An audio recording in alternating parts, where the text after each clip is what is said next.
computer.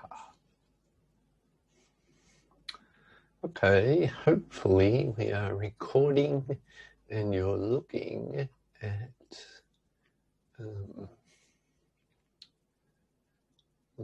the exercise, and I need to open that chat.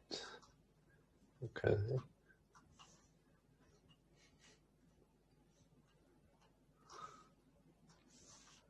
Let me see if I can put that over here. Don't even need that really.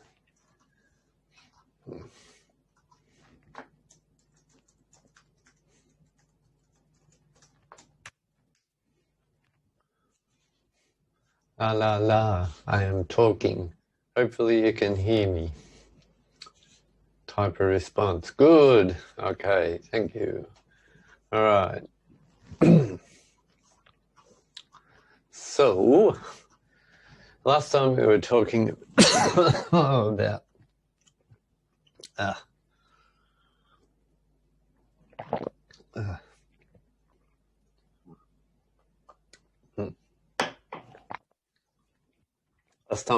about buffer pool usage, and we looked at an example of LRU, MRU, but of course Postgres doesn't use either of those. It uses an algorithm called clock sweep, which you can see in the slides for the PostgreSQL buffer pool video. So I wanted to take a look at how that might work on some small examples. Now, we got frame descriptors. I have just put in three values. There should be a dirty bit and things like that as well. But for our purposes, this is all we're interested in. We need to know what page is stored in a particular frame. We need to know how many transactions are using it. And we've got this magical clock sweep usage counter, which goes up when someone starts using the buffer, and Postgres puts a limit on how far it can go up, and then it gets decremented every time the clock hand sweeps over that frame when it's looking for a victim. Okay, so let's switch screens. So I need to stop sharing and jump to sharing a different screen, which I think is this one. Yep, okay. All right, so hopefully you're looking at the answer to one of the later exercises, so I'll just stop editing that. And I think it's EX5. Yep. Okay, so we're going to trace how the buffer's used and hopefully work out a little bit more about clock sweep as we do this. All right, so here's how we start. We start with the buffer pool initially empty. We get a request for T0. Now remember that what we're doing here, we're simply doing a sequential scan of the T relation, and the number of pages in the T relation is 6. And so that's the set of requests and releases that we're going to do as we scan that table.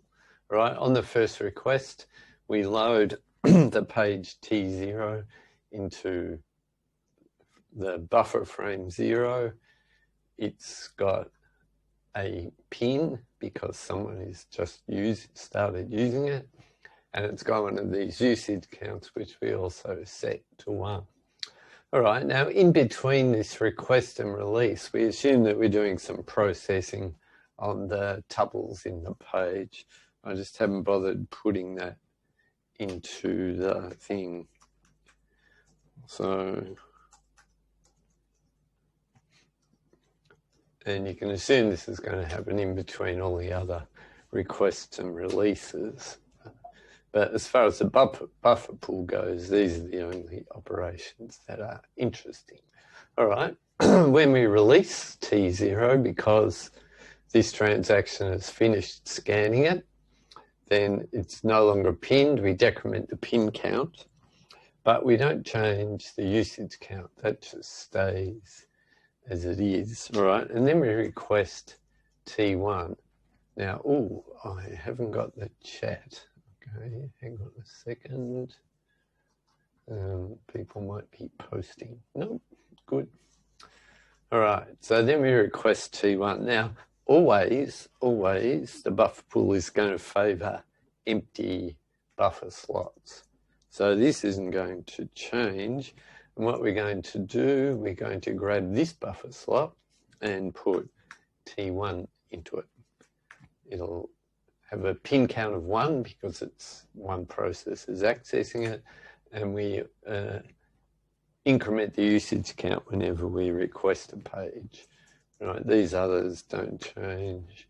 It's hardly worth drawing them again. Ooh, that's like magic. Change to an equals. And this NVB is the thing that points to the next possible victim. And it's the index value that just sweeps around the buffer pool. So it's going to start at 0, then it'll go to 1, then 2, then 3, then back to 0, then 1, then 2, then 3, and so on. All right. So I should have copied and pasted here. Makes it a little bit faster typing. So then we process all the T1 tuples and we release it, and that decrements the pin count. All right, then we have a request for T2.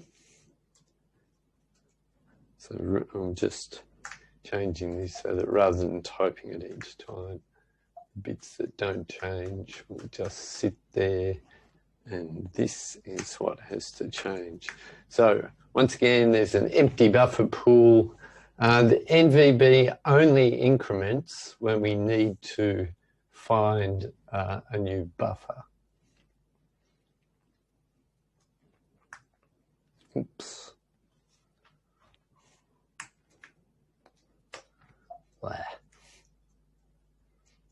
Maybe it would have been easier to type. Separate free list somewhere. Yeah, I'm assuming that we don't actually have a free list at all. We don't need it because the NVB is just going to sweep around the buffer pool, and it will eventually find useful buffers. So this may be a simplification of what happens in Postgres, but I mean, if you're doing things like this, you don't actually need a free list. You can just increment the NVB and it will eventually find any free buffer that's available. All right, so when we released, where did you post the Zoom link? In the notices on the course webpage. It was about, I posted about 1 o'clock or something. And it should have emailed to everybody. So when you post things in, let me just, I just realized the error of my ways. I forgot to post it. I typed the notice up and didn't post it. Now I've posted it. Okay, what a goose. No wonder everyone went to collaborate. All right, so any minute you'll get email that tells you where the link is. All right, so we release T2. Oops. Probably should just delete all of these things, really. Because I'm just going to copy paste. All right, deleting, releasing T2 simply decrements the pin count. All right. So we request T3. Oh, what was the point of copy paste if you're not going to use it? request. Oh, I've totally lost control of the motion keys in VI. Oh. All right, request T3. There's still an unused buffer, so we can use it.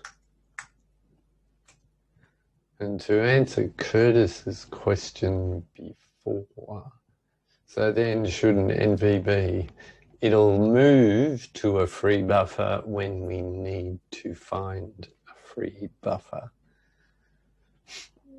To comment on Curtis's point from before, free lists, yeah, are they necessary? Most of the time they won't be free buffers, as in empty buffers. They'll generally have pages in them. They may be unused at the moment, but we tend to leave them there because they might be needed in the future. All right, so T4. To release T3, right? All that does is change the pin count, which has what?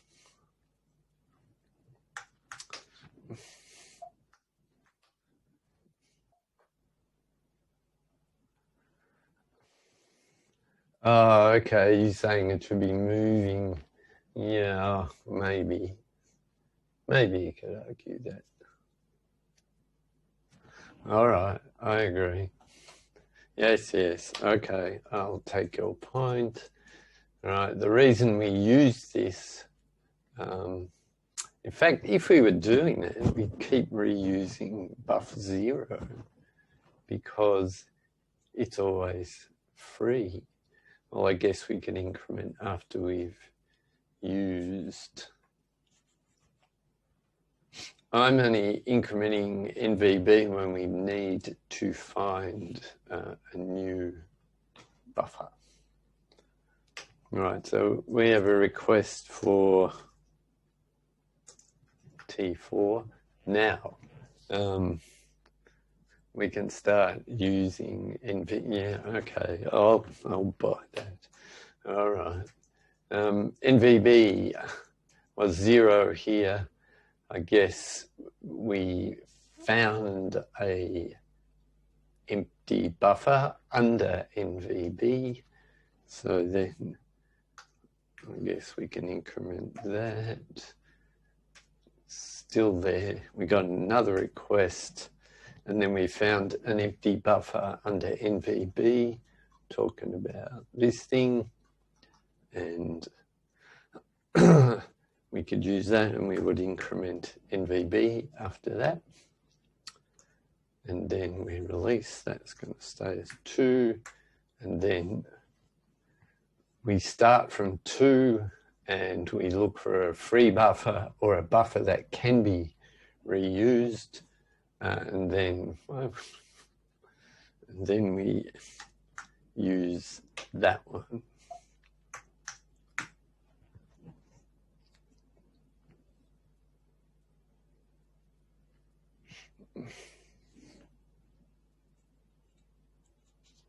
Right, so at this point, NVB is set to 3, and I mean, there are plenty of ways you can do this. You can increment first, you can increment afterwards. Let's assume that we increment first, which is apparently what we've been doing here.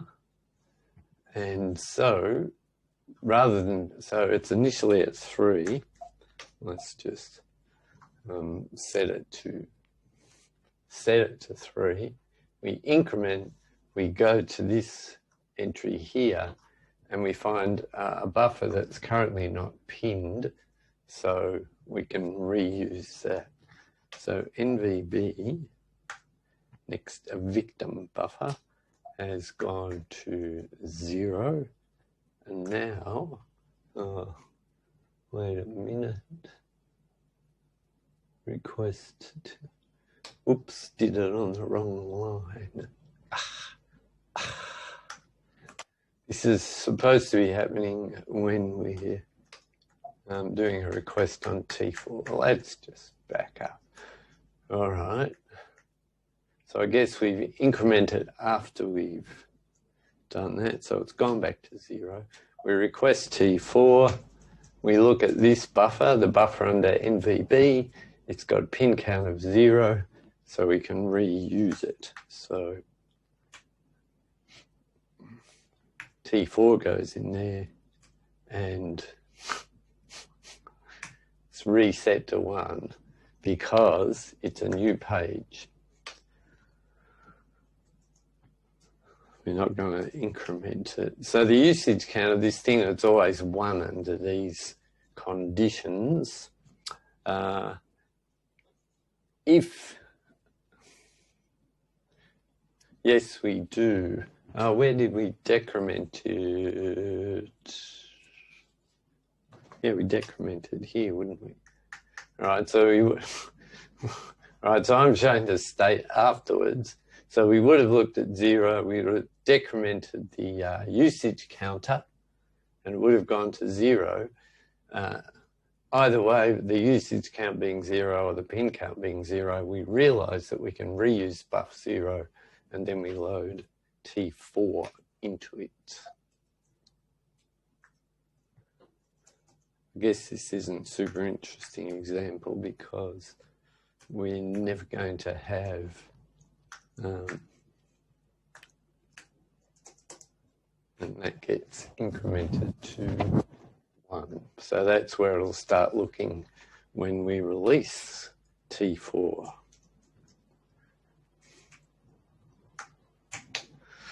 right, first thing we do when we release T4 is, well, the only thing we do when we release T4 is we reset that to 0. All right.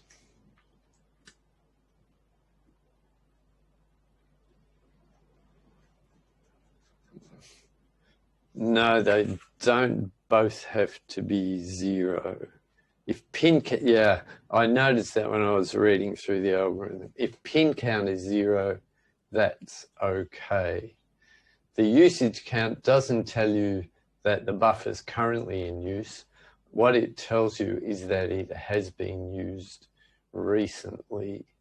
And in theory, the usage count can grow and grow if a lot of transactions are using a particular buffer.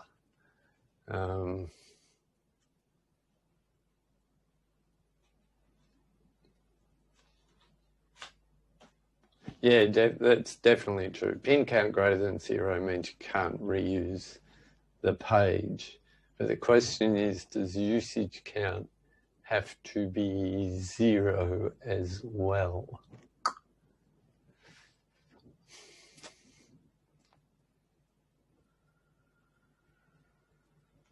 I don't think it does.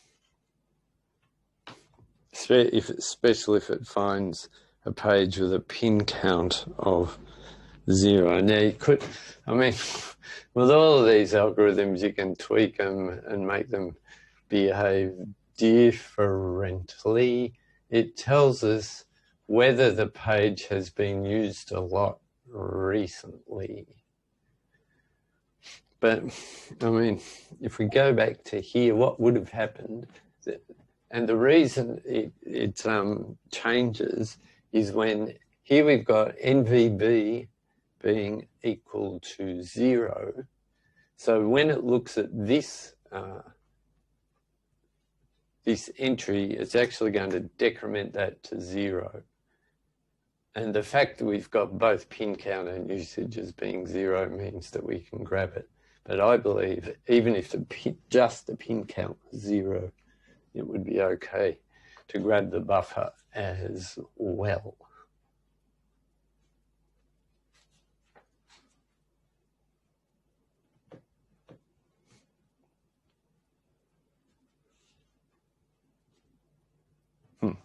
Right, so that would have been set to 0. We would have grabbed that, and then it would be reset to 1. So I'm just showing it, the state after release of T3. So when we get the request for T4, NVB is pointing at And I thought each time we check if buff X is pinned or popular, then yes, that's true. So that was what I was just showing. So when we get this request for T4, NVB is pointing at this, so we reset that to 0. And then we found a buffer that's actually got pin count 0 and usage count 0. So we can reuse that, and that goes to that state there. We reuse it for T4. But the point is, this is supposed to be showing the state after the release of T3.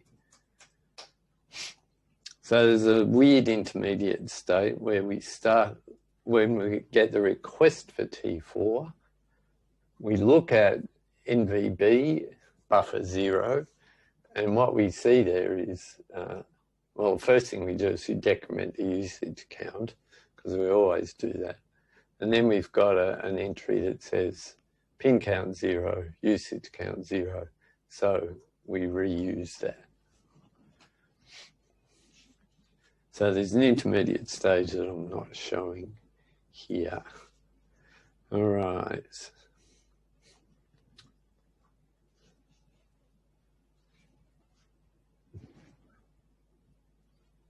Yeah. That's right. The NVB will have moved. I mean, you can see the value here. It moves to the next buffer in the pool after we've used it. So, like I said, this scenario turns out to be not so interesting because it's quite possible that you could have a scenario where, let's just make up some numbers.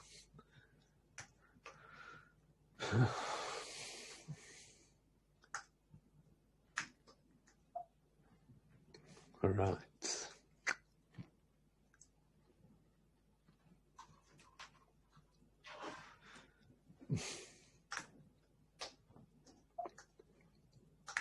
Somehow that got to 2 because 2 transactions would use it. So this isn't related to what's happened previously imagined.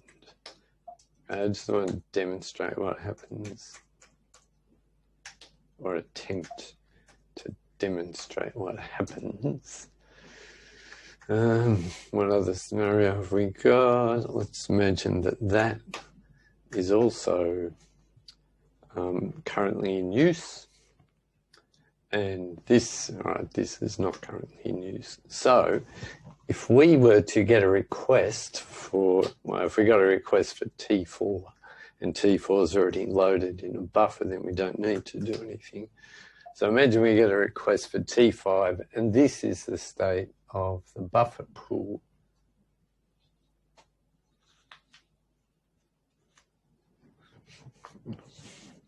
Right, I have to go back and have a look at the example on page 8. So NVB is 1, so this is the first thing we look at. We see it's pinned, so we can't use it. But one thing we do is, I should show the state afterwards, is that we decrement that that usage count. And then we go and look at this, so then we increment NVB, and it goes to 2, and we find T2, which has a pin count of 1, so it's in use, so we can't kick it out. But once again, the clock sweep decrements that. So now that usage count has gone to 0. We don't decrement it below 0. All right, so then we have another state where we move NVB to 3, and now we've found a buffer that's not currently pinned. So we can reuse that, and I guess the other thing that we may have done is decrement that to 0. So we've ended up with a reusable buffer slot, and the final step is that we would put T5 into this buffer slot. So then if we wanted T6, right, T6 could occupy, so NVB would then move to 0. That's what I should have put, I think. All right, so we push it one beyond where it, where we found the buffer to replace. Use them.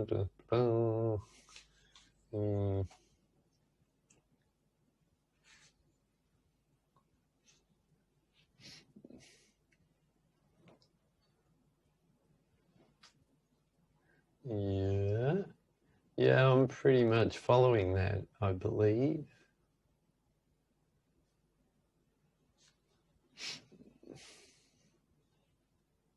Although I'm kind of looking at the pin count first, which I know, all right. So yeah, so we'll decrement the usage count if it's greater than 0. That's fine. That's what I was doing as I scanned along here, and you can see both of those got decremented.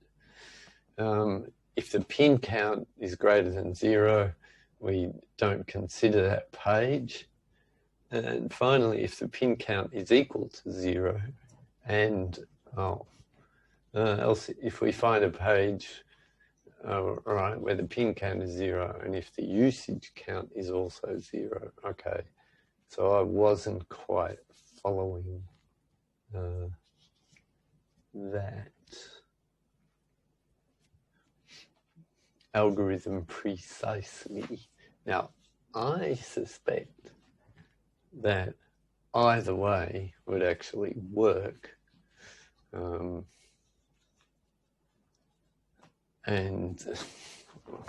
there are plenty of different ways you could increment this. Both of them would work equally well. There may be some difference at the margins about which pages end up being used and which is more efficient. But all right, if you want to follow that algorithm exactly, then you could redo this example following that.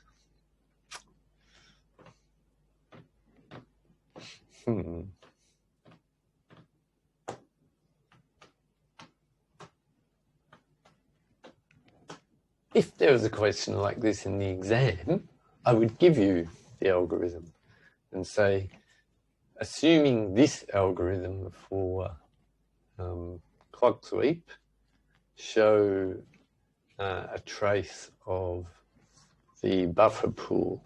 Now, of course, that kind of question is a pain to ask in the exam because you've got to produce so much junk. So I'll probably not ask questions like that. All right, after that debacle, I'm not going to do the join. I'll leave that as an exercise for the reader. If all buffers are pinned, we have problems. I guess what you could do, and I haven't put it in the algorithm, is you could choose the one with the lowest usage count. However, I don't believe that you should be evicting a buffer that's currently, in fact, you can't evict a buffer that's currently in use. It sounds like a synchronization issue.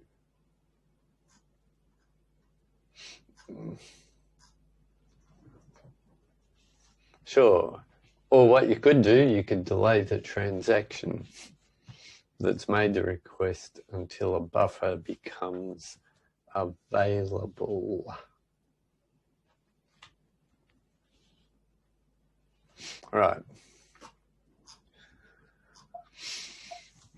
So I've shown you the requests and releases here. You can work through using whatever fine-grained variation of the algorithm you like.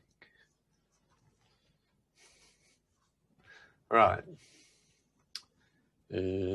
Stop. I'm not sharing that one. Why is it? Oh, okay. So stop sharing that one. go back to here and have a look at the next exercise. Right, so now we're talking about page structures, internal page structures. Okay, and the kind of strategy you can use for an internal page structure depends on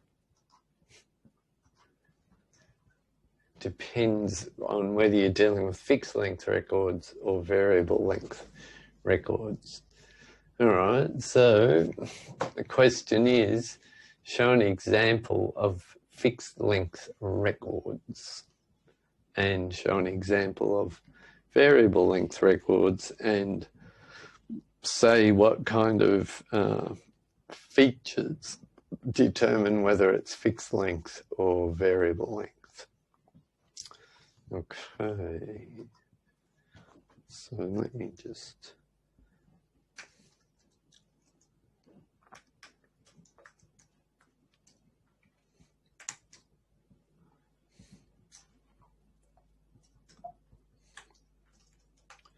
I'll start sharing the right screen in a moment.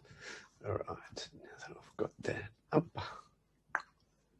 So stop that screen sharing, change back to my terminal window. This is an annoying thing about Zoom, that sharing multiple screens it seems to do until you switch from one screen to another, and then it loses focus on the original window, so you can't go back to it easily. All right, so here's an example of a fixed size tuple. Why is it fixed size? Because all of the attributes are fixed size. So an integer is 4 bytes in Postgres. If you define a char type attribute, then its size is exactly equal to the number of bytes that you specify modulo padding that might be required. And of course, every time I switch screens, I've got to reactivate the chat. All right. So yeah, char 8 is going to occupy 8 bytes. Char 7 might also occupy 8 bytes to allow for alignment issues with the next attribute. Right, next attribute is fixed size, the next attribute is fixed size. Next attribute is fixed size, therefore the entire record is fixed size. And if we assume that we don't need any additional information about these strings, because they're always going to be 8 bytes, if the actual text is shorter than 8 bytes, it'll pad it with spaces and make it 8 bytes. So any course record defined like this is going to be a fixed size.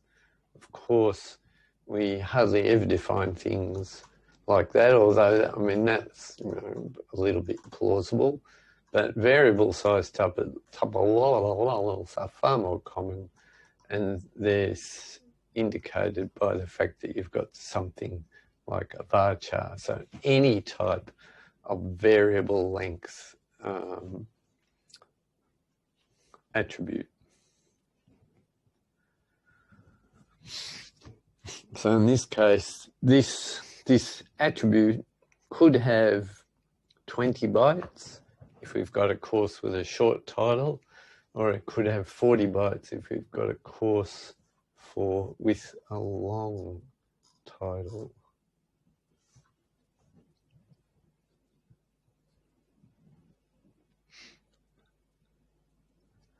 All the other fields, however, are fixed size, but that doesn't alter the fact that this thing is going to be variable size because we don't know how large that thing's going to be. And interestingly, we don't use null padding in text strings in Postgres. We need to have something at the front of the string that tells you how long the string is. Hence that number 4, which appeared in one of the forum posts. All right, so if you think about it, most tuples are going to be variable size. We don't often have things like that, although it's certainly possible that we could have. Actually, I shouldn't have said that. Any relation that's really just a linking relation that's got some foreign keys in it, that's going to be fixed size because all the foreign keys are effectively integer values unless the primary key is something that's not a fixed size value, but most of the time primary keys are integers. All right.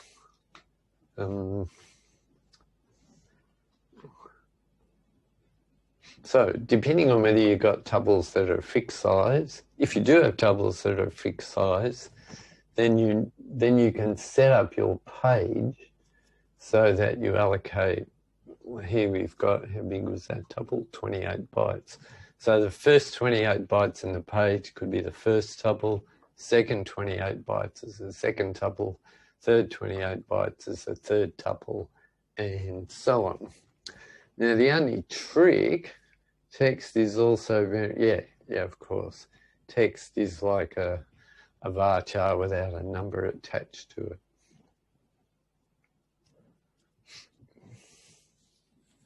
And there are plenty of other types that utilize text strings. I think JSON can be a type, and so obviously that's going to be variable sized. I was going to say dates and times, but I think they might all be represented as timestamps. The inputs can look certainly variable length because you can just specify a date and say midnight, or well, you can't say midnight. But if you just give a date and you're talking about a timestamp value, then it will assume that you mean midnight without you having to specify hours and minutes. So even though the input looks different,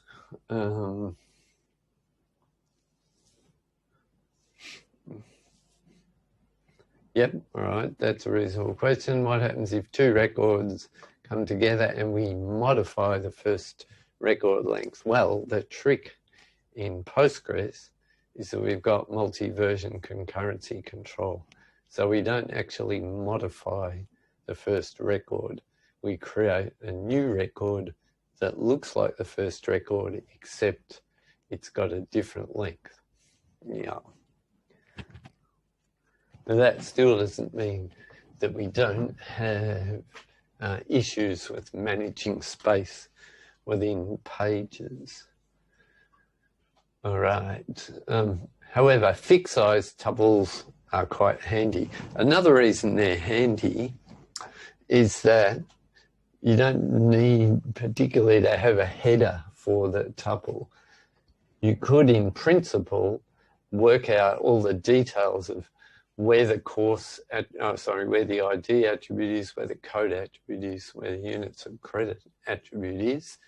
Every tuple is going to have the same value for those offsets into the tuple. So that, in theory, could be stored outside the individual tuples. If you've got tuples where the length varies, then you've got to have information inside the tuple that tells you where the attributes are located. So what's the offset of, say, units of credit from the start of the tuple? And of course, it's obviously going to come after this variable length object.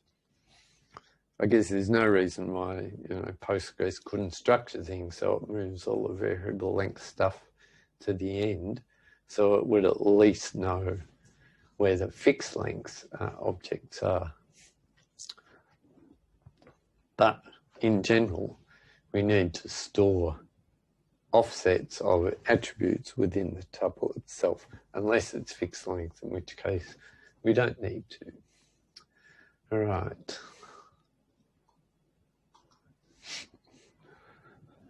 So yeah, common features of each type of table.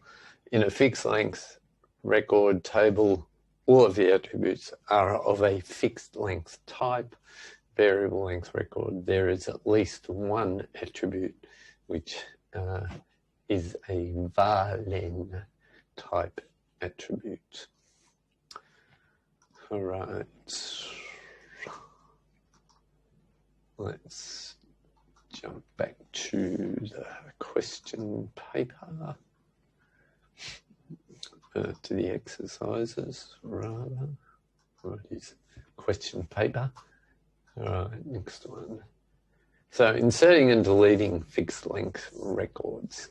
Now, we know that the record slots are all of a predetermined size based on the size of each tuple, but there's still different ways you can arrange them in the within the page. All right, now I thought I'd draw a diagram for showing how we might lay things out within a page. Now, of course, a page is going to be 4K or 8K, 8K in the page. I know in the case of Postgres. So the data structure I'm showing you is way, way simpler than that. So let's jump to my little drawing program. Aha, here we are.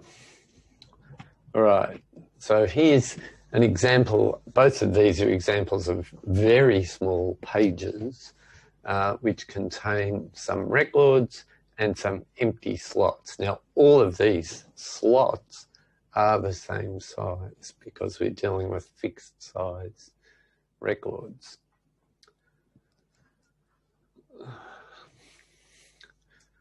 All right. The page, as well as having all of this tuple data, needs a little bit of metadata that tells you about what's in the page. So how many records are there actually? 5 of them. And we know exactly where those records are being, where we can find those records because we're dealing with compacted free space. So all of the records live at the start of the page and all of the empty space comes at the end. And of course, it's useful to know how many, the maximum number of records that we can fit. So if someone tries to insert something into the page and nrex equals maxrex, we can recognize that the page is full. All right, so if I was to insert another record into this page, it would be inserted here.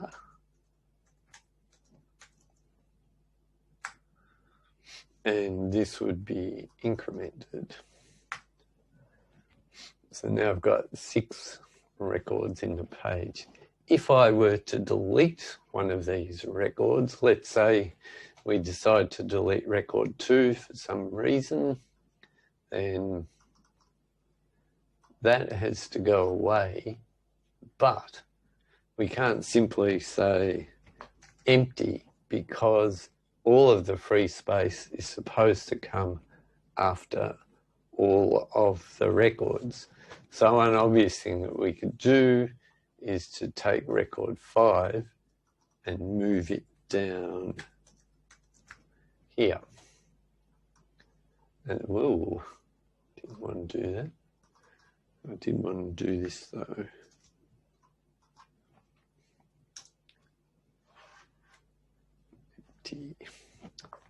Okay, and obviously we have to decrement this as well.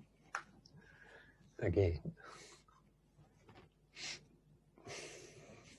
All right, now if we had a page that was just like this, organizing things this way would be a slight potential problem, because one of the components that I talked about was a record ID, which told you what page the record lived in, but it also told you whereabouts in the page the record was located.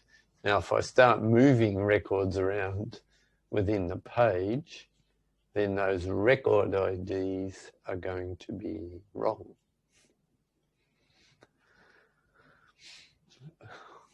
So we'd effectively changed the record ID of record 5 by moving it further back in the page.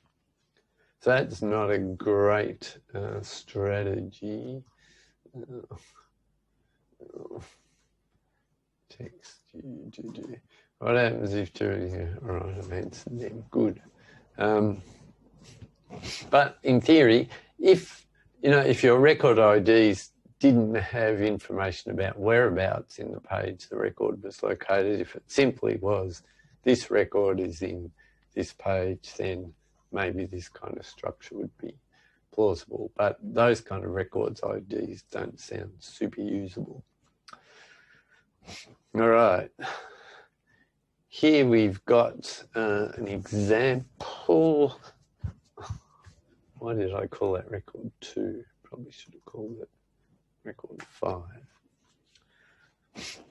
All right, we've got an example of where the free space is distributed. So if we ever have to delete a tuple, we simply flag it as empty. How do we flag it as empty? Well, we need an additional data structure where we can say 0, 1, 3, 4, 5. Yeah, 5 records. Okay, we need an additional data structure to tell us which slots are currently in use. And having just a bit string is good enough to do that.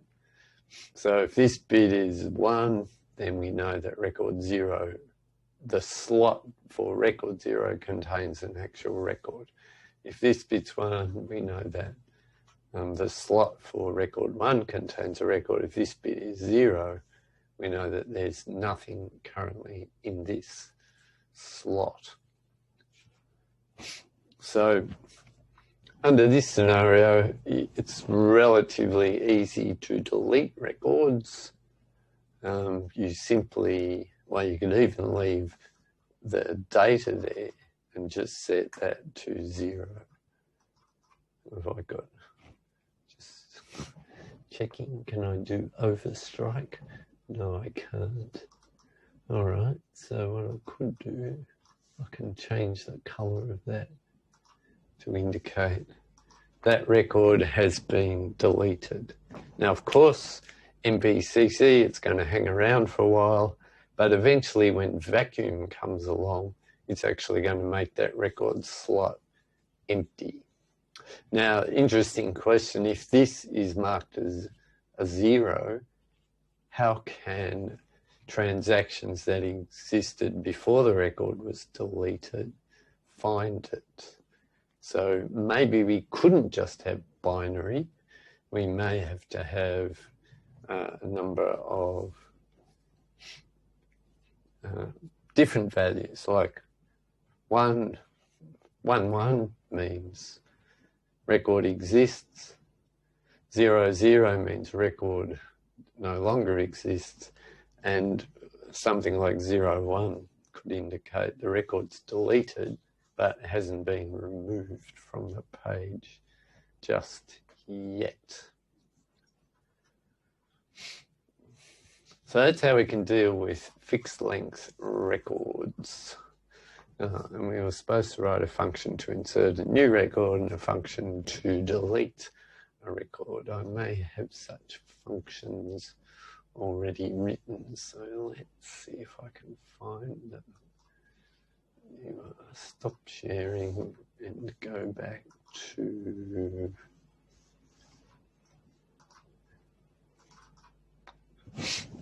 this screen.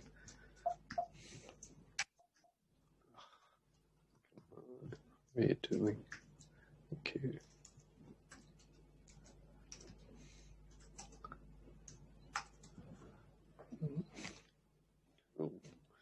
And EX7, it's vanished. EX, let me see, what was EX6? That was the schemas.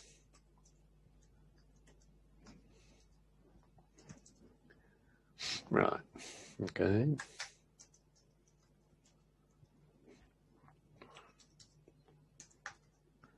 So inserting into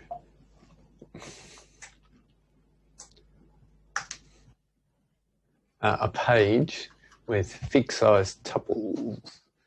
Right, so here's something we can do. A byte could be a 1 byte value, and you can define that as something like unsigned char. In C, 2 byte value, you might be able to get away with unsigned short, although I'm sure there are smarter ways to do it than that. We've got our page size, and here's an example of something that Postgres does quite a bit.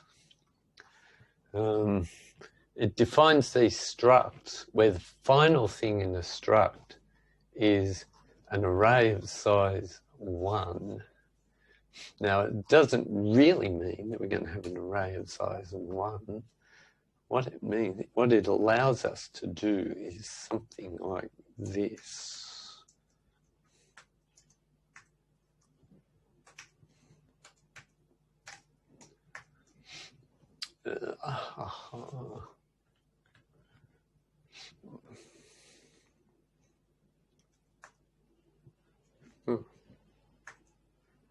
Well, we got star. I don't know.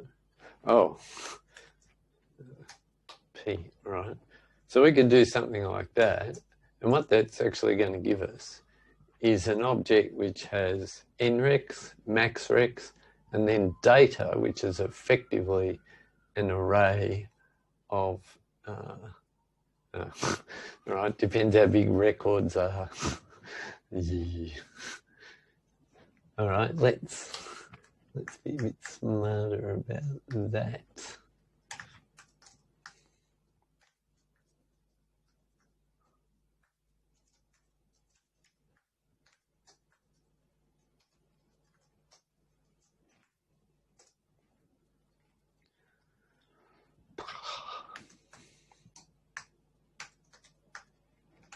Assuming that record is a fixed size object.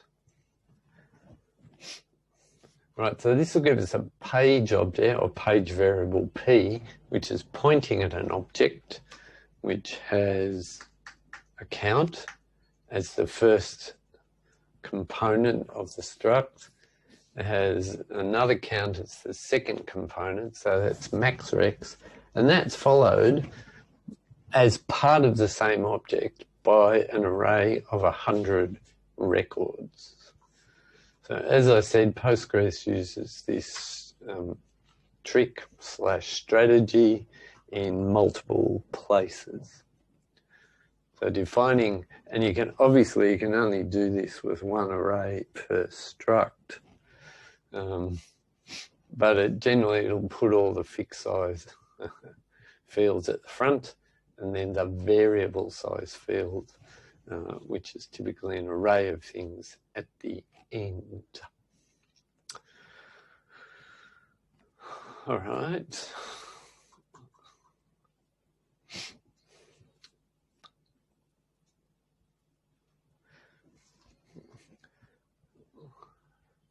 Okay, now we're not actually going to do something like this because we already know up front how big pages are. They're some kind of fixed size, like 8K. So in fact, every page would be could be defined like this.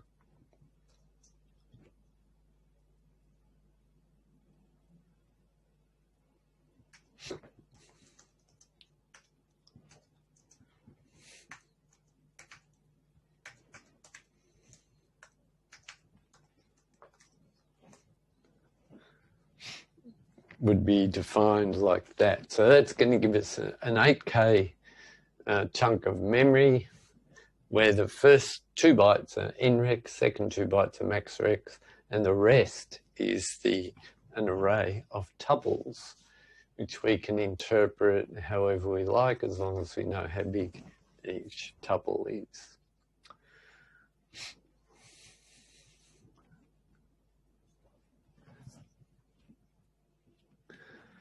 Okay, so to initialize a page, we assume that we've created one of these things, and initially it contains no records. What's the maximum number of records it can contain? Well, it's the page size. We subtract, all right. So we subtract the size of this structure, and then we divide by the number of records, which is going to, divide by the size of the record, which is going to tell us how many records we can actually fit in the page. So that's how we initialize it. How do we insert a record? Well, if the page is already full, then obviously we can't insert a record into it. What we need to find, and it'd be nice if I could jump back to that diagram easily, but I can't. We need to find the next unused slot in the page, and that's always going to be located at this address, all right? So the number of records is always going to be an index to the next available record slot, and we want the address of that. And these addresses are always going to be byte addresses into the page object. And then we can take our record, copy it into that location, and this is the size of the record, remembering that records are fixed size structures in this context.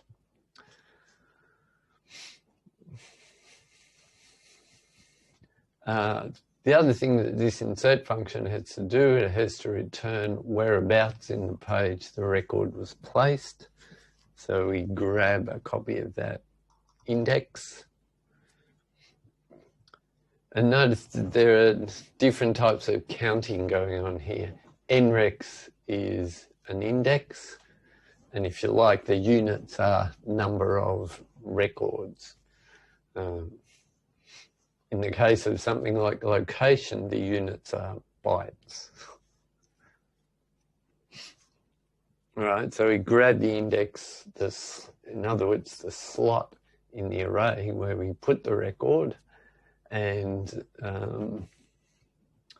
we increment the record counter, and then we return the slot number. Okay, any questions on that? There are questions, and I didn't have my chat window open. All right, let's see. Std.h, flexible array member. Yes, I'm sure there are other ways you can do it, Curtis, but the way Postgres did it is like I was showing.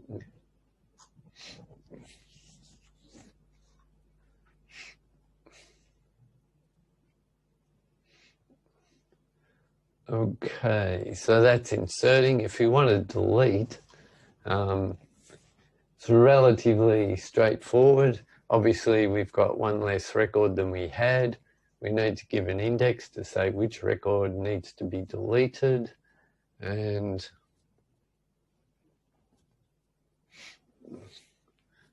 good.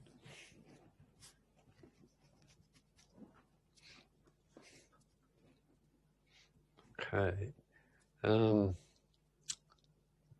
Yeah, so we've got one less record, and remember I showed on the diagram that we'd move the record down from the last spot to the index where we were deleting into the slot where we were deleting the record from. So potentially that's how we can do that. We just copy the data down. Of course, as I mentioned earlier, doing that changes the record ID of the record, so that's not such a great thing to do.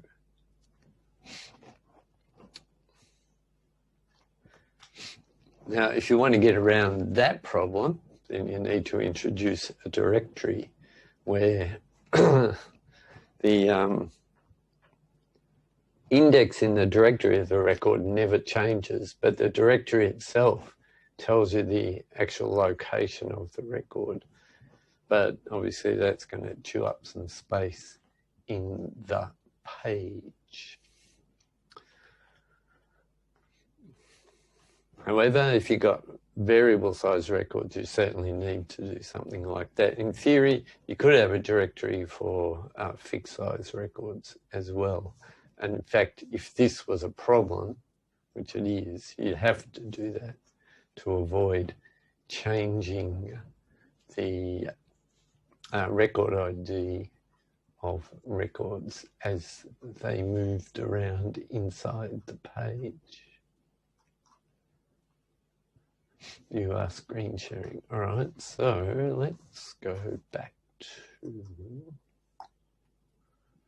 here.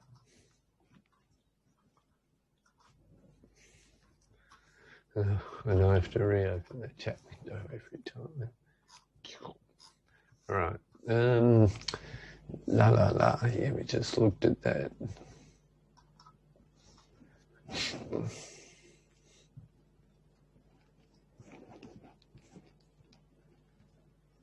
Okay, so you can do similar things, compacted free space or fragmented free space, when you've got variable length records. And basically compacted means all the free space is in a single block, typically either at the top or the bottom of the page, depending on how you lay things out. And variable length record means that the free space is scattered throughout the page.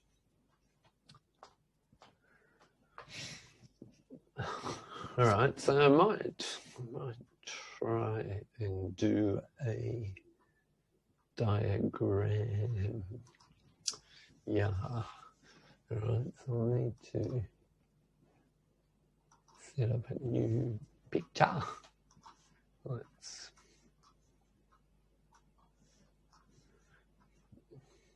So I'm just feeling at the moment, trying to get a decent place to draw.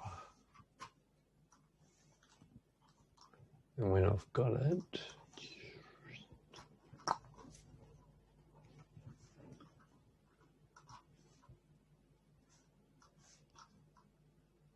I will, as you can watch me drawing if you like, it's not super exciting.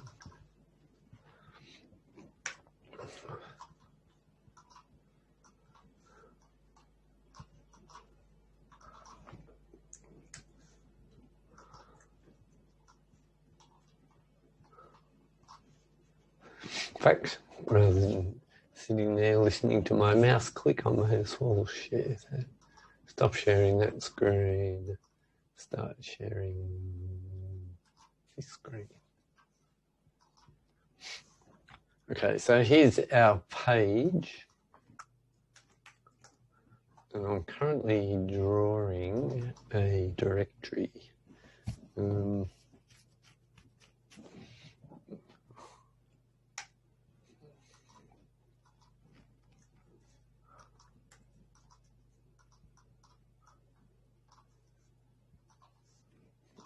Let's quickly knock up an array for our directory, and it's not going to have a whole bunch of F's. It's actually going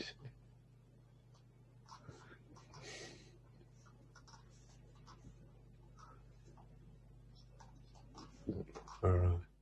Now that's unfortunate. I shouldn't have put F in there.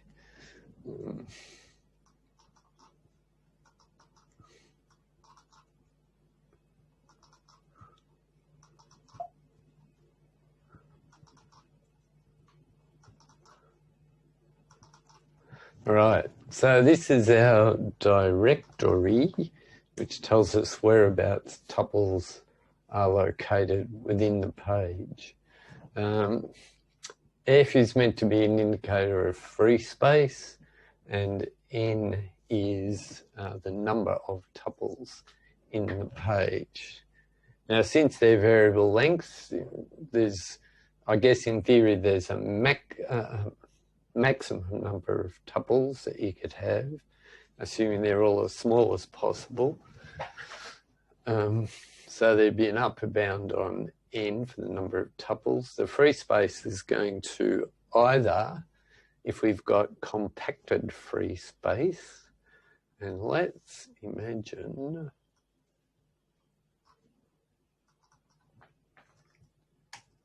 that we've got some records. Oh, I should have.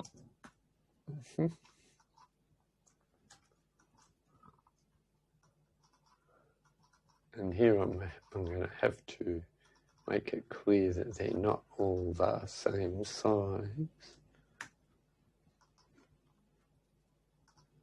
We've got a big record, we've got a smaller record, and we've got some other record of intermediate size. All right, so these records will have been placed into the page at particular locations. And if we're assuming that we're dealing with compacted free space, all of the records are going to be located up here, and the rest of the page is free space. Now this F might be the offset of the start of the free space region. That would make sense, and this N value here would be 3 in this case. Here I've got 1, 2, 3, 4, 5, 6, 7, 8 record slots, but I only need 3 of them. So this is going to tell me where record 0 is located. This is going to tell me where record 1 is located. This is going to tell me where record 2 is located. And the rest will either not exist at all, because we know how many records there are, or we might allocate a certain amount of space for the directory, so we don't have to keep adjusting it. All right. Yeah, so that's compacted free space. In the case of fragmented free space, these records might be scattered through the page, and in between them, we've got regions of free space. So this whole area from here down to here is one region of free space. It's a little bit hard to illustrate. And this section here is another region of free space. Let me see. What if I put that there and put that there? That might make it a little bit simpler. So we've got a bit of free space here and a bit of free space here and a large bit of free space here. But the free space is occurring in 3 chunks.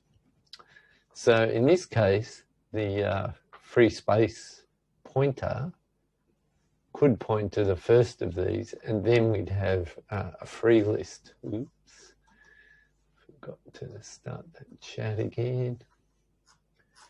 Is compacted free space better than fragmented free space? Yeah, good question. You probably want a combination of both, I would say. Compacted free space is good because there's a big chunk of free space and you can just start stacking new records into it. Of course, once you fill up the page with records, then you've got no free space. That's fine. So with compacted free space and just doing insertions, that is easy until you fill up the page. Once you start doing deletions, you're actually going to generate bits of free space in the page. And you won't necessarily generate them initially. MVCC, the record data itself will stay there until vacuum comes along, and then it will become genuine free space. Now, fragmented free space is, why is that good? Because it allows you to, it gives you more flexibility in managing the space.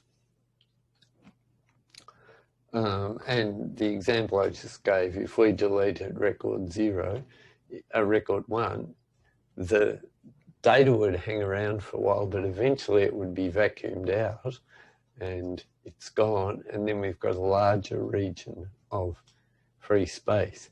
If I don't want to have that region of free space, then I've got to start moving these records around. And remember what I said before about record IDs, they don't have to change because they're always, the record ID maps to this directory.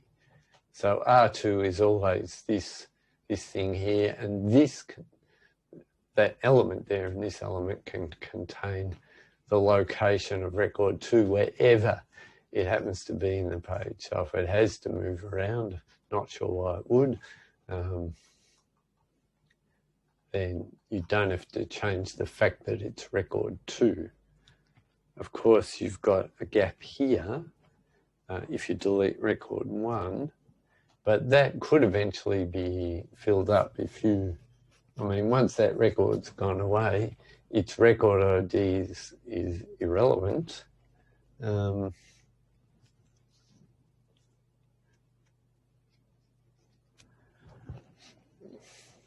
right, I'll answer that question in a minute.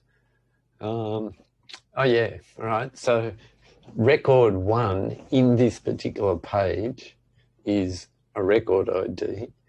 If the record that used to have that ID is gone, it's been vacuumed, it's gone forever, then there's no reason why we can't reuse this slot. And a new record 1, let's call it new record 1, could be added in here, in which case R1 would now reference the location of record 1. All right, what happens if the page could never be completely filled because there are variable record sizes? Yeah, that's certainly possible. If you've got compacted free space, that's only going to happen once you've seriously filled the page up. If you've got fragmented free space, it's possible that you've got all these small fragments and you can't fit a new record into any of those fragments, in which case, if you've got enough of those fragments, you really ought to compact it. What I'm talking about here, you probably should just ignore that bit. Pretend that doesn't exist. Here you've got a small piece of free space. Here you've got a small piece of free space. And let's say you've got a record.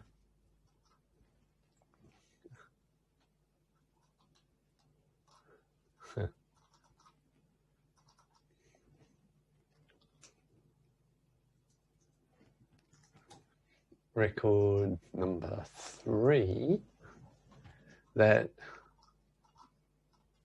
doesn't fit in there, doesn't fit in there, but if these were moved, then there might be space here.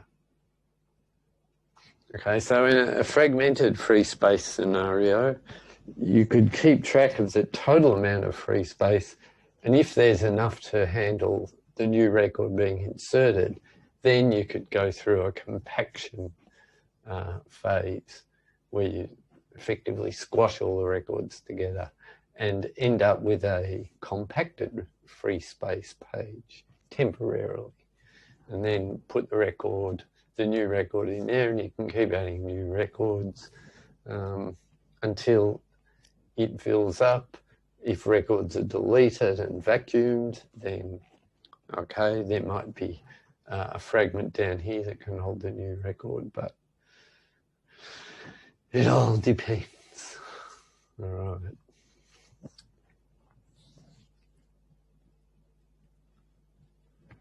right. Different record sizes, compacted space. Sure, that, I mean, effectively that's how you start. When you got the page initialized, it's got nothing in it. So in a sense, you've got a giant area of compacted free space. And then you simply start adding new records at the end of the records and at the start of the free space, and you can just keep doing that until the page fills up.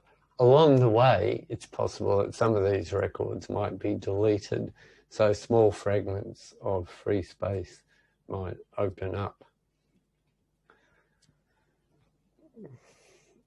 And of course, fragmentation problems means that eventually a single record mightn't fit in any of the small fragments, but you can potentially solve the problem by compacting everything. Right, once again, the fact that you've got a directory down here, which is an indirect way of accessing each of the tuples, means that the values in here can change, which means the records can move around within the page for example, doing the compaction exercise.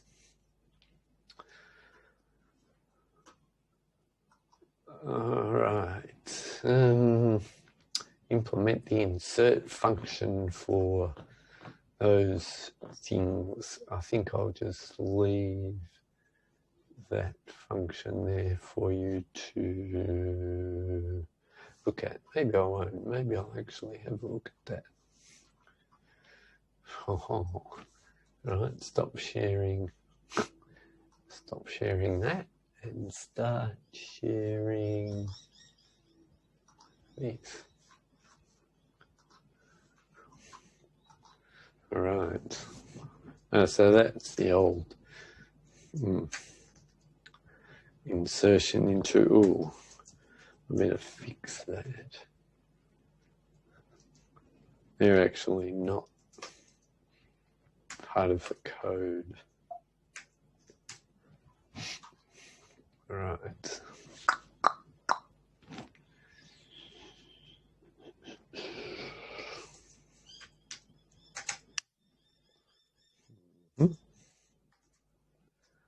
See, maybe it's exercise 9. Yeah.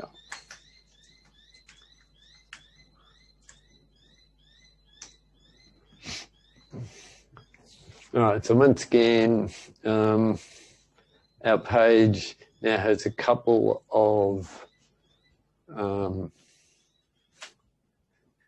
counters. One is to count the number of records, but now the other numeric value is an offset into the top of the free space. So this is, and why isn't it, doesn't have a comment? Stupid. Right, so this was for the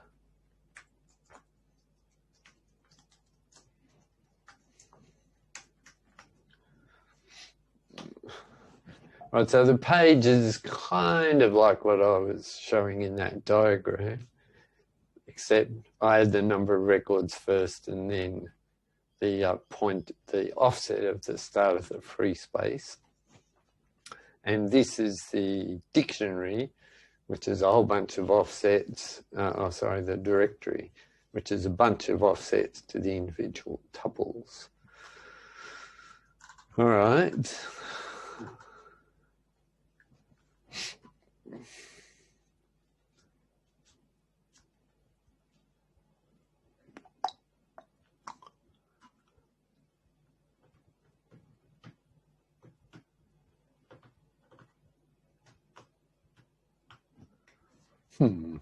Just just looking at this, looks a bit weird.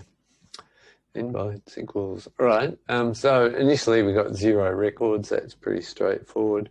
Initially the free top is the very last offset in the page, which is page size -1. The data space, okay, yeah, all right, starts at the start of the directory, and we can work out how many bytes are involved in that. Basically, it's the page size minus these two things. And then we go through and we zero everything out. And yes, Curtis will tell us that we could have used mem0 or whatever it's called, b0.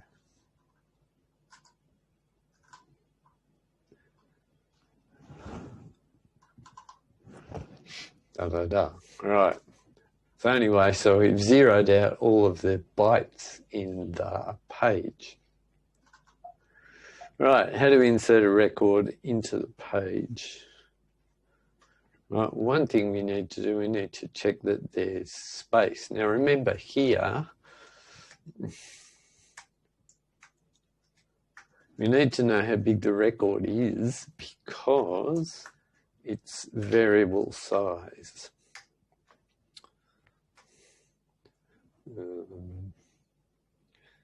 I guess this is never going to be negative, so maybe you could count the number of bytes. So the rec size, we need some way of working that out. We assume there's a function that will give us that information. All right, the next thing to do is to, I guess, check that there is space to insert this record. And the way we would do that, we'd look at the free, the position of the free space and compare it to the end of the directory. Oh, that gets complex to work out. All right, let's have a look. It's easier to show on a diagram. So what which of course requires me to change my screen sharing. So let's go back and have a look at that page diagram. Right, so we're back here. So this is, right, they're in a different order in the data structure, but it doesn't matter. So we've got n, which is the number of records, that's fine. The free space pointer is going to be, let's make that one long enough that it actually fills that out. All right, so we got these records along here. So the free space pointer is going to be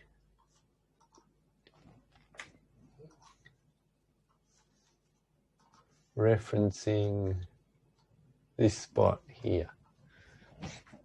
I don't know why I chose X, but F will be that location there. All right. Now what we need is that the amount of space, the number of bytes between there and the end of the directory is big enough to hold the record. So the first thing to do is to work out the amount of free space. To do that, we need to know how many records there are, which is going to tell us how large this directory is. And let's see if I can work that out. Stop sharing, go back to the code. Right. Looks like I can move this around, can't I? So I can see what I'm doing. And you can't see the diagram.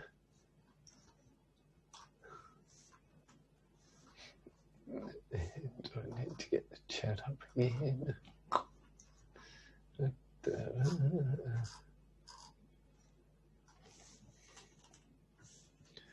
I'm just moving stuff around. All right. So what do we got? We got count of the number of records. So that will tell us, well, one thing, the size of the directory is equal to page nrex, oops, I'll fix that in a minute, times, because the directory is an array of nrex offsets.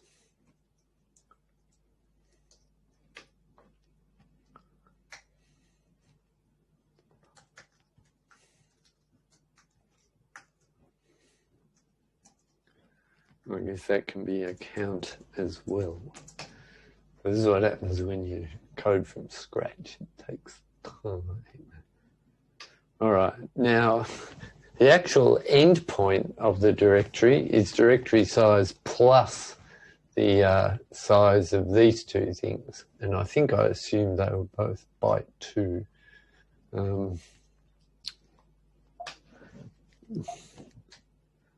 So to work out the free space, we take the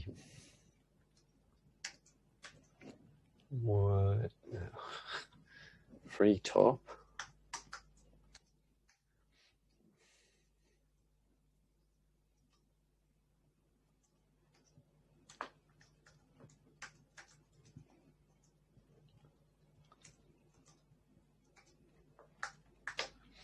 and we subtract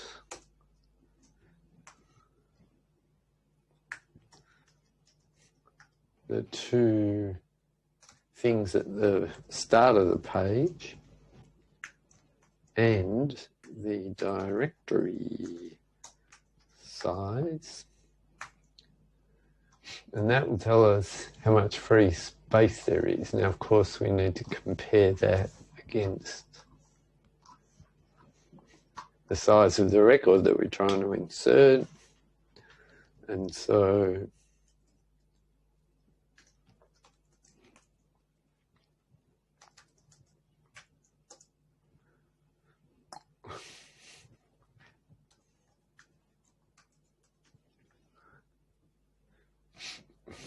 and this is interesting.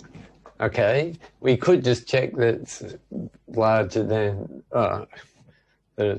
than the free space, and if it was, then we could say page full, in which case we'll need to take some kind of remedial action. One thing that we could do is we could create an overflow page and put the record there. So how we deal with that is up in the air a little bit at this stage. All right, so the record size greater than free space. Now that's not quite accurate, because when we add the record, we're actually going to add another entry to the dictionary. So we have to account for that space. So the directory size, that's the current directory size. And if we add this new record, then the directory size is going to be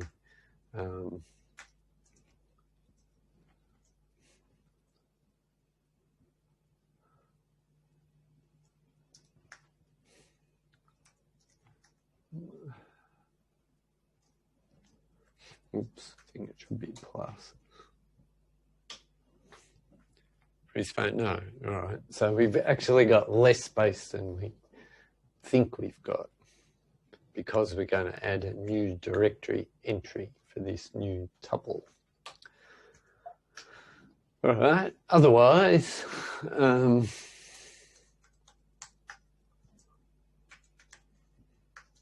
so the location where we put the new tuple is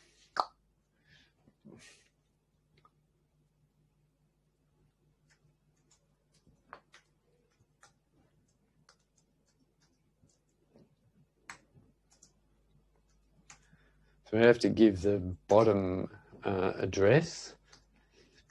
I just noticed spelling mistake.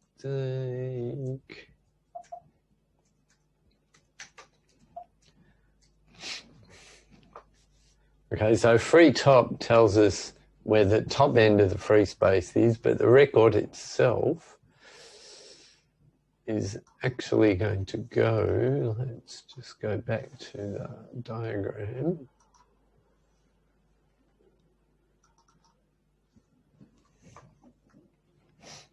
So this is the top end of the page. So if we're talking 8K pages, then the address up here, it's 8192, isn't it? So this would be 8191 up here, and down here is address 0.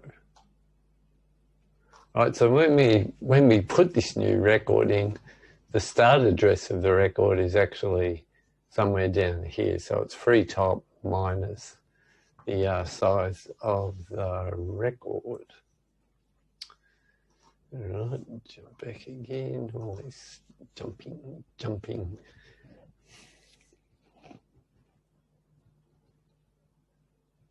Huh, interesting. Maybe I should be sharing my desktop. Why didn't I think of that? Let's try that. That might make life easier. Go away, you. Now that should make it easier to jump between these things. I hope you can see all those windows. And of course I need chat, because otherwise I can't hear what you're saying. Yes, I need to get out of the way. To move all stuff around. So maybe it would be better. Yeah, all right. So, yeah, so the record occupies RS bytes up here. The start address of the record is down here, which is why I'm taking P free top minus RS. That gives us the location of the record, and then we can then use memcopy or whatever and that's giving us an offset. So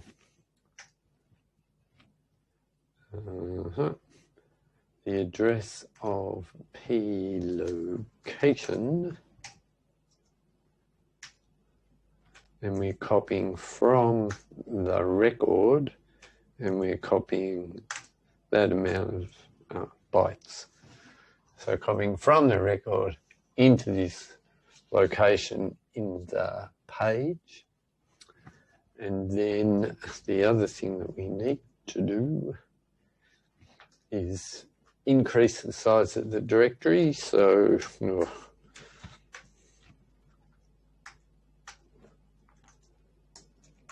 got one more record, and now what was the name of the field? Well, it's rec.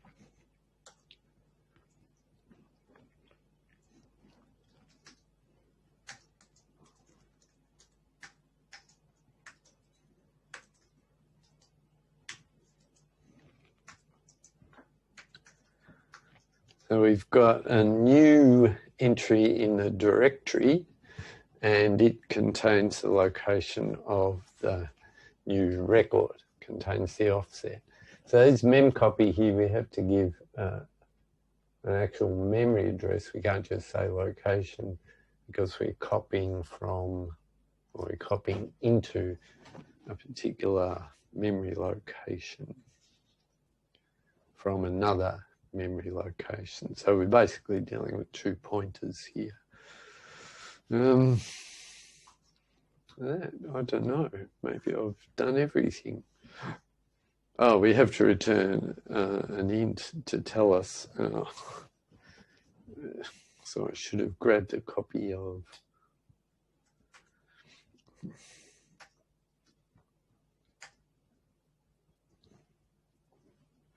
Should have grabbed a copy of the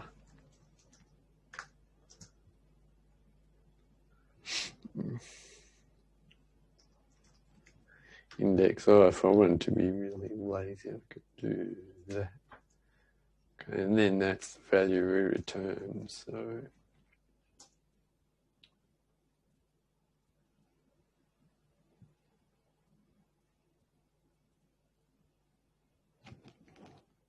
yeah. So that's the index into the directory of where we can find the offset of the new record within the page, probably. Hopefully that's approximately correct. Anyone who wants to complain right now should do so.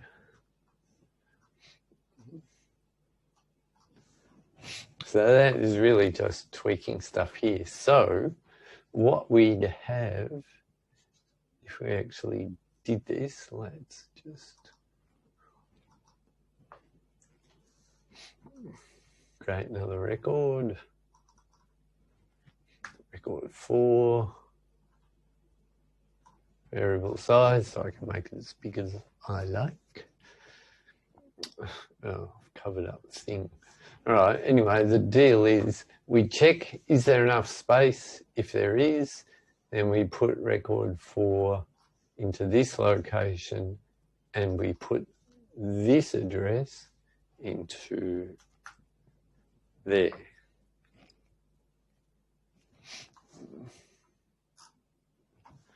All right. So hopefully that code is approximately doing something like that. Remember, the reason for this was that so in fact, at the time of inserting the record, these directory entries don't actually exist. And similarly, R4 doesn't exist either before record 4 goes in. So we're effectively adding a new directory entry, which means that the free space is actually one directory entry smaller than we think. And then we can put R4, record 4 in it, link that directory entry. All right. Now in fragmented free space, what we're going to have, let's just start moving these things around. I might need to create a little bit of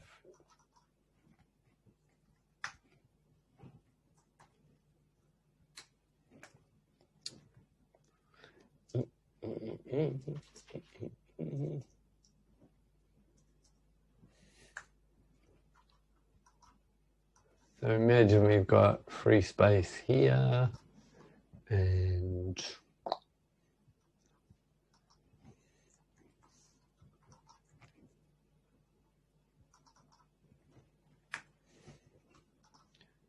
we got free space here, for example. Then we got record 2, and then the rest of the page is also free. So let's take record 4 away. So what we're going to do here for fragmented free space, so you can see we've got free space slots all around the place.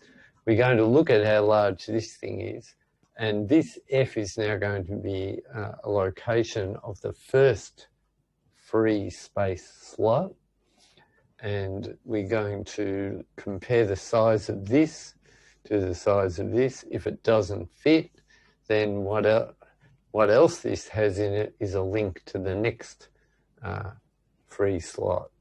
And so we can once again check out record 4. Does it fit in there? No, it doesn't.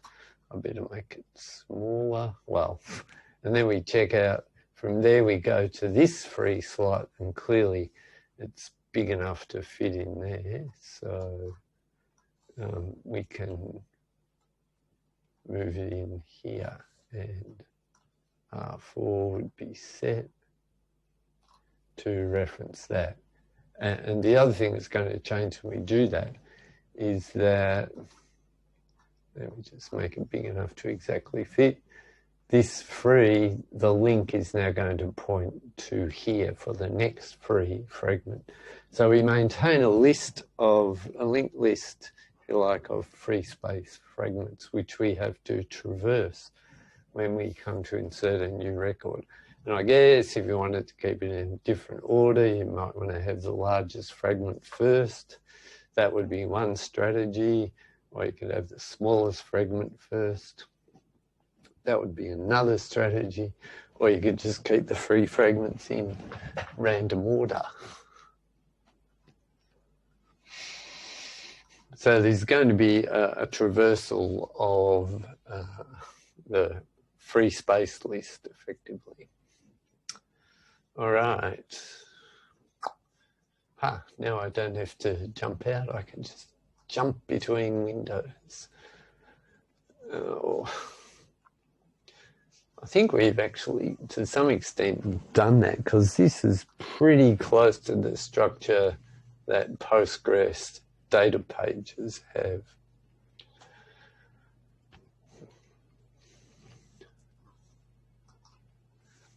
So you can see we've got records, tuples of different sizes. Oh yeah, the other thing I didn't talk about too is what happens if a record's deleted. Let's say this one, oops, it's not quite gone yet. Not quite dead. Go back here, make it pale to look like it's gone. So that record was deleted. Get lost. But it hasn't been vacuumed yet. So in principle, it's still there. When vacuum comes along, it's going to say, all right, this has now become free space. And of course, we've got two adjacent free space regions, so it could join them up to make one larger free space region. So when vacuum eventually happens, that record goes away, this gets removed, and this free space could expand to fit in there. What happens if a record size? Good question. Toast. Postgres doesn't allow records to span pages. So what it will do if a record contains an attribute, it doesn't span the record. What it does is it has a separate page. Let me just... In fact, it has a totally separate file which contains large attribute values. Now we're kind of talking about the internals of a record. So let's say record 4 has a very large text field in it. What would actually be stored in record 4? Yeah.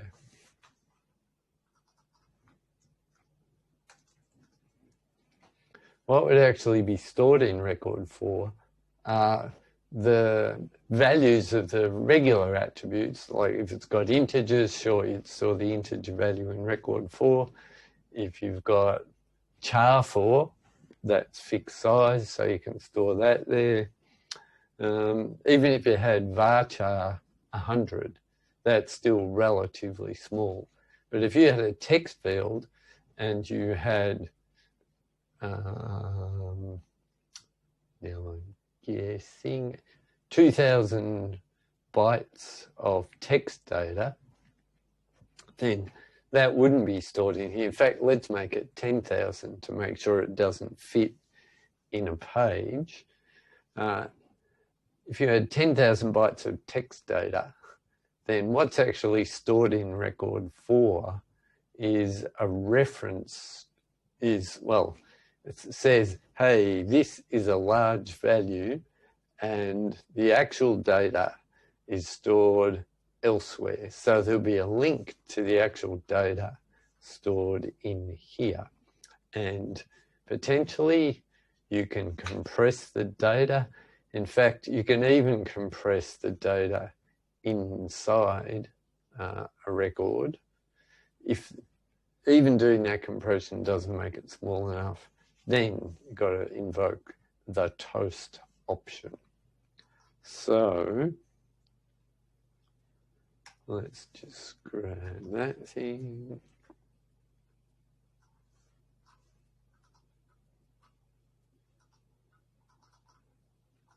So this is actually going to be the attribute.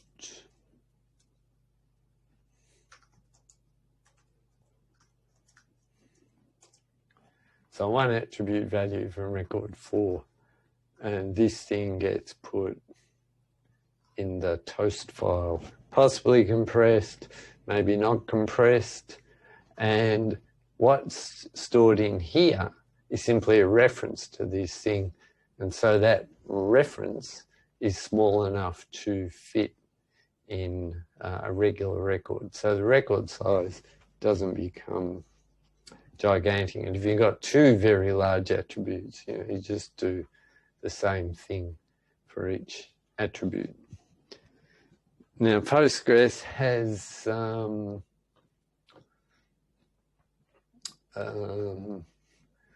it has some thresholds when it decides whether to span the record or whether to store it in the page or try to store it in the page. Of course, you may have problems that it doesn't fit because there's not enough free space. That's a separate issue, and that wouldn't be handled by toasting. It would be handled by some other mechanism. So if you were just inserting into a heap file and you had a record that was large enough that didn't fit in here, then you can just add a new page to the heap file, and presumably that new empty page will have enough space to hold the largish record. Of course, you've still got free space in here, and if you get new records added to the data file, of which this is one page, then sure, you can add new records into here. And you've got this extra page up here. Now, if you're dealing with something like hashing, then if the record has to go into this page, then what you need to do, you need to have an overflow page, which is used to hold the records that have the same hash value but won't fit in the primary data page. So a record for reference is stored as a string, stored as an int or a couple of ints. Does the extra space have the same data structure as the original space? No, I don't think so. I think what's stored here is simply an attribute value. There's no structure except that it's a long byte string. The record structure in here is pretty much the same record structure as all the other records in the page. So if it might have an int, it might have a float, and then it's got a text field. So if the text field is small enough, it would be stored inline in here. Potentially, if you've got a largish text field, but you can compress it so that it becomes relatively small. And when I say relatively small, there's a threshold that applies here. which I have a funny feeling is 2K. I sort of read that somewhere the other day. If the text field is so large that it won't fit in here, if it's larger than that threshold, then the text itself will be placed here, and what you'll place inside record 4 is a reference to the fact that it's a toasted value and an idea of where that value lives and how long it is. So you need to know those two things. Where are you? How long are you?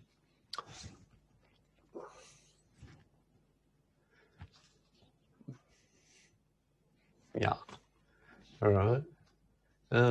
So that'll do for today. Oh, I think I'm never going to screen share individual screens again. I think I'm going to use this strategy of sharing the whole workspace and jumping like that from page to page.